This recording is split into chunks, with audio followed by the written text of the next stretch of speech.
with thousands of people killed, injured, or displaced. This region has been under military occupation with restriction of movement, assembly, and speech. The people of Kashmir has been subjected to torture, extrajudicial killings, and enforced disappearances. The conflict has also had a devastating impact on the economy and infrastructure of the region. Once thriving tourism industry has been severely affected, and the region's natural resources has been exploited. But the Kashmir conflict is not just a political or economic issue. It is also a humanitarian crisis. The people of Kashmir have been living in fear. Their basic human rights have been violated. They have been denied the right of self-determination, the right of freedom of speech and assembly, and the right to live with dignity. So what we can do to resolve this conflict? First and foremost, we need to recognize the Kashmir conflict as a political issue that requires a political solution. We need to engage in dialogue and diplomacy involving all the stakeholders, including the people of Kashmir. We need to respect the self-determination of the Kashmiri people and work toward a peaceful resolution that takes into account their aspirations and needs. In conclusion, the Kashmir conflict is a complex and long-standing issue that requires a comprehensive and inclusive solution. We need to work together to find a peaceful resolution that respects the right and dignity of میرے دائیں طرف بیٹھے ہیں جناب الطاف حسین مانی صاحب. الطاف حسین مانی صاحب سری نگر سے ان کا تعلق ہے. انہوں نے ماسٹر کیا اکنامکس اینڈ انٹرنیشنل ڈیولپمنٹ کے اندر. ماشاءاللہ سے لکھاری بھی ہیں. اپنے یونیورسٹی کیریئر میں اسپورٹ میں بھی بہت اچھے رہے. والی بال بہت اچھا کھیلا. UN Geneva convention human rights کے ڈیلیگیٹ ممبر بھی رہے ہیں. سر آپ کی محبتوں کو ٹائم دینے کا بہت شکریہ.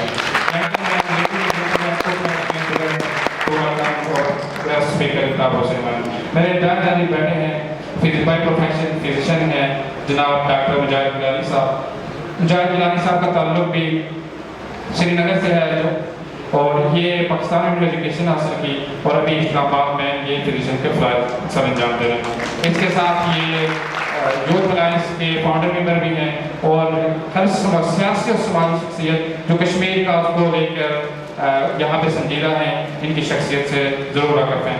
میں آڈینس سے کہوں گا کہ انہیں بھرپور تعلیم میں ان کا Kashmir with its accession with Pakistan. This was میں تمام ہسٹری کو شارٹ کرنے کی کوشش کرتا ہوں, اس کے درمیان انہوں نے یہ کیا.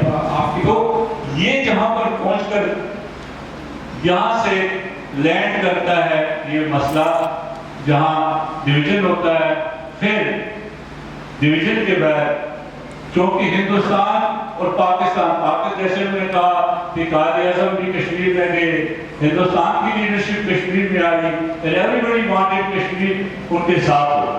پاکستان کی لیڈرشپ کو یہ احساس تھا کہ وادی کشمیر کی جو جغرافیکل کنیکٹیوٹی ہے وہ پاکستان کے ساتھ ملتی ہے اور پاکستان کی لائف لائن ہے. یہ قائد اعظم نے کسی ہوا میں نہیں کہا تھا کہ پاکستان کی جگلر وین ہے Kashmir. It is true now کہ Kashmir is the jugular vein of Pakistan because all we at current we see the food security, the water security, and all the waters in Pakistan flow from Kashmir. This was the technical and that was Hindustan کی نظریں اس وقت ہندوستان کے strategist کی نظریں دو طرح کی تھی. ایک جو انہوں نے کہا Nehru he was a Hindu, Kashmiri ہندو, اس کے لیے کشمیر لینا اس کے مذہب کا ایک فریضہ تھا. It was not only political, it was religious. Sorry sir. So bottom line جو ڈسپیوٹڈ لینڈ ابھی ہے, آدھے انڈیپینڈنٹ کشمیر ہے, آدھے آکوپائڈ کشمیر ہے, آئیڈر جی بی ہے, لداخ ہے, ایکسائز ہے. کوشچن یہ ہے کہ انٹرنیشنل لا کے بارے میں کیا ہے. انٹرنیشنل لا ڈسپیوٹڈ ٹیریٹری کے جو لوگ ہیں ان کے بارے میں کیا کہتا ہے, اس کے جو ریسورسز ہیں وہ کس کے لیے, آئیدر پلیٹیسائڈ ریفرینڈم, یہ کوشچن بات نہیں ہوگی. سب سے پہلی بات یہ ہے کہ انٹرنیشنل لا اس ڈسپیوٹڈ لینڈ کو گورن کرنے کے لیے ہمیں بیسک پرنسپل کیا دیتا ہے؟ انٹرنیشنل لا میں جو جموں کشمیر انٹرنیشنل لا کی پہلی بات ہے انٹرپریٹیشنز مختلف ہیں. When it comes to Jammu and Kashmir, we are being governed by the United Nations Security Council resolution. Yes, sir. Yes, sir. That is implemented in Jammu and Kashmir. اسی لا کے تحت اسی ریزولوشن کے تحت حکومت آزاد کشمیر کا لوکل سسٹم جو بنا وہ حکومت پاکستان کو UNCIP نے یہ اختیار دیا کہ وہ آزاد کشمیر کو گورن کرے. اسی نے اختیار دیا کہ مقبوضہ کشمیر کو اس وقت تک جب تک پریمسٹ ہو اس وقت تک ہندوستان اس کو گورن کرے تھرو گورنمنٹ فری ہے. یہ دو چیزیں ہیں. اب ریسورسز کا اختیار ہمیشہ کسی بھی جگہ جہاں بھی ہو, چاہے وہ یونین اسٹیٹ ہو چاہے وہ کوئی بھی اسٹیٹ ہو, جہاں سے ریسورسز نکلتے ہیں ریسورسز کا حق وہاں کے لوگوں کا ہوتا ہے. پہلا حق اس کے لیے کسی قانون کی ضرورت نہیں ہے. جہاں جو چیز نکلتی ہے, جہاں سے جو چیز پیدا ہوتی ہے, پہلے وہاں کے باشندوں کا اس کا حق ہے. اس کے بعد اس کے باشندے اس کو یا وہاں کی گورنمنٹ اس کے لیے اس کو ٹریڈ کرتی ہے کسی کے ساتھ, اس کے لیے کیا طریقے بنتے ہیں وہ اس میں ہے. اس میں کوئی دوسری چیز نہیں ہے. Thank you sir. I hope کہ آپ انڈرسٹینڈ کر رہے ہوں گے کہ انٹرنیشنل لا کے اعتبار سے کشمیر کے جو ریسورسز ہیں یا باقی چیزیں ہیں ان کا کیا اسٹیٹس ہے. My second question to doctor Mujahid صاحب, سب 76 سال گزر چکے ہیں. ان 76 سالوں میں ہم نے کیا کھویا کیا پایا. میں اکثر جب گاؤں جاتا ہوں تو 8ویں کلاس کا عبداللہ مجھ سے اکثر پوچھتا ہے کہ عبداللہ بھائی یہ کیا ہو رہا ہے, ہم کہاں جا رہے ہیں, ہم نے اتنے عرصے میں کیا کیا ہے. تو میں اس کو کوئی جواب نہیں پا رہا کہ میں اس کو کیا بتاؤں کہ میں نے کیا, ہم نے کیا کھویا کیا پایا. تو میرا مجاہد صاحب سے کوشچن یہ ہے کہ سر یہ اتنا عرصہ گزرنے کے بعد ہم نے کچھ بھی نہیں پایا. کچھ سیانے لوگ پڑھے نہیں کہتے ہیں کہ اگر ہم نے 76 سالوں میں ایک سونے کی اینٹ نہیں ہوتی تو آج ہمارے پاس کم سے کم 76 سونے کی اینٹیں تو ہوتی. سر ہمارے پاس وقت بھی میرے یہاں سے نکل چکا ہے, وقت گلوں سے نیچے بہت سا پانی بہ چکا ہے, ہمارے پاس سونے کی اینٹیں بھی نہیں. تو آپ اس 76 سال تاریخ میں ہم نے کون سے کام ایسے کرنے تھے جو ہم نے نہیں کیے جس کی وجہ سے یہ ایشو ہوتا حال چاہے سارے آرگنائزیشن.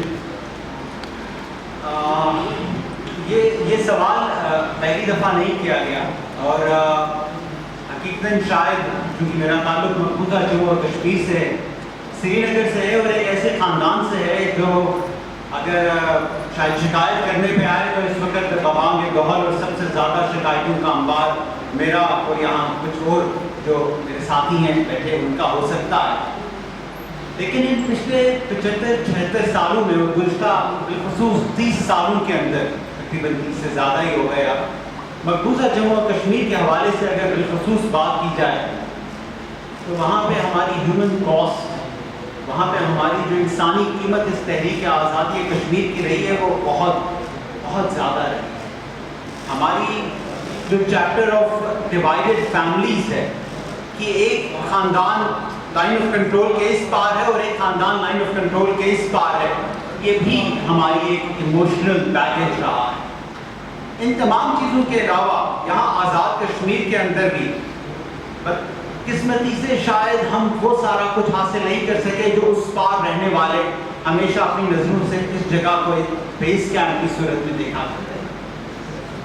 ان تمام چیزوں کو جب ہم اکٹھے ملاتے ہیں تو حسرت, امید, یاس اور مایوسی یہی کچھ نظر آتا ہے ہمیں.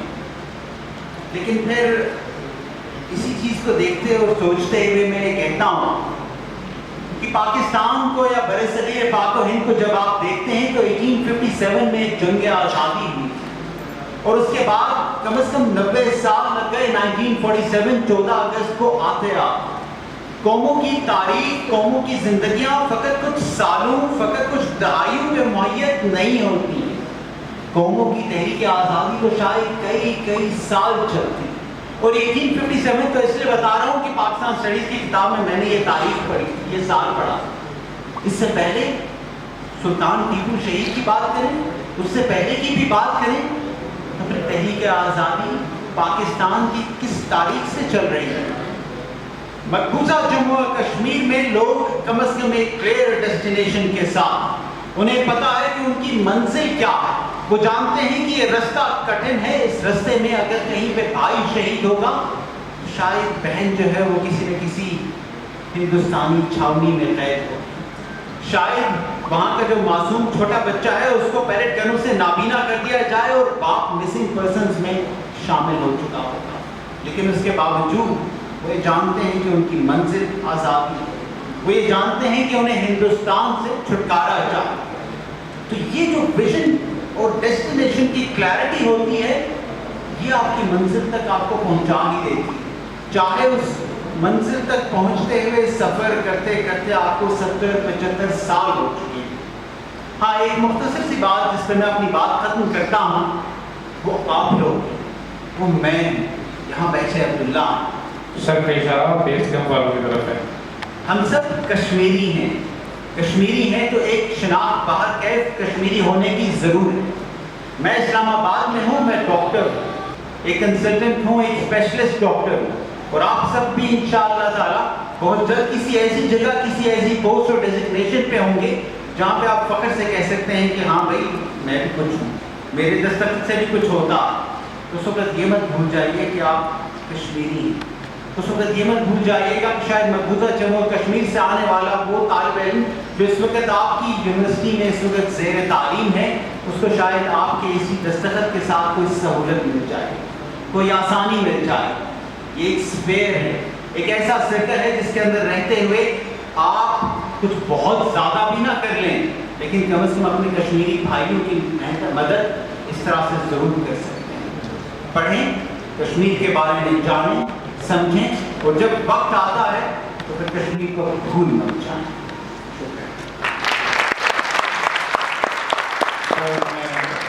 آنسر تو دیا لیکن کوائٹ ڈپلومیٹک، آئی ہوپ کہ کچھ لوگ سمجھ گئے ہوں گے۔ تیسرا کوشچن میرا پھر مجاہد گیلانی صاحب سے، 5 اگست 2019 ابروگیشن آف آرٹیکل 378 اینڈ 335 میں سر اس آرٹیکل کی ابروگیشن کی وجہ کیا بنی؟ اس سے پہلے کیا حالات تھے؟ ایسا کیا ہوا کہ اس کی جینیسس ہوئی، اچانک ہی ہو گیا؟ عالمی برادری میں اس سے ہمارا کیا پیغام گیا؟ کشمیر کے جو پڑوسی یا پاکستانی ہیں ہم نے اس کے لیے کیا کیا؟ سر جو کہ خود سری نگر سے یہاں پہ دیکھتے ہیں، ایکٹیوسٹ ہیں، لکھتے بھی رہتے ہیں، تو سر یہ دونوں آرٹیکل کی ابروگیشن کی وجہ کیا بنی اور اس کے افیکٹ پاکستان اور پھر اسی کال کو لے کے پاکستان یو این میں اس کو آپ کیسے دیں؟ بات کی تو سیکٹری جو پریزائڈ کر رہا تھا تو اس نے بلوچ بھائی کی جو ہے اسپیچ وہ ختم کر دی وہاں پر اور اس این جی او کو سسپینڈ کر دیا۔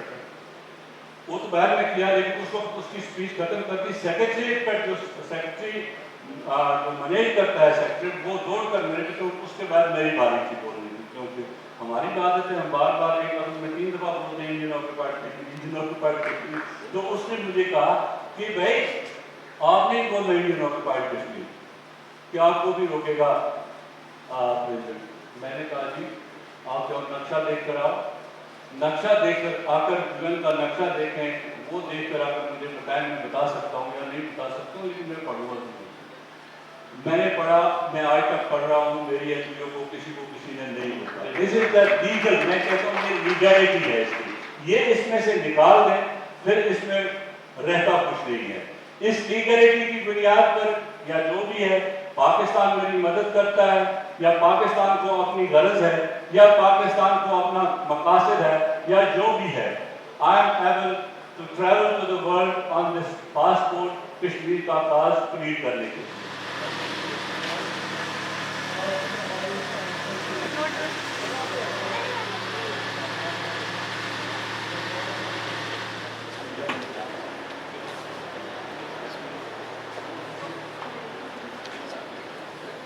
سردار یاسر الیاس خان، سابق صدر اسلام آباد چیمبر آف کامرس، سی او اور صدر اسلام آباد ویلفیئر ایسوسی ایشن کو آج کی ہماری اس پروکار محفل میں خوش آمدید کہتے ہیں۔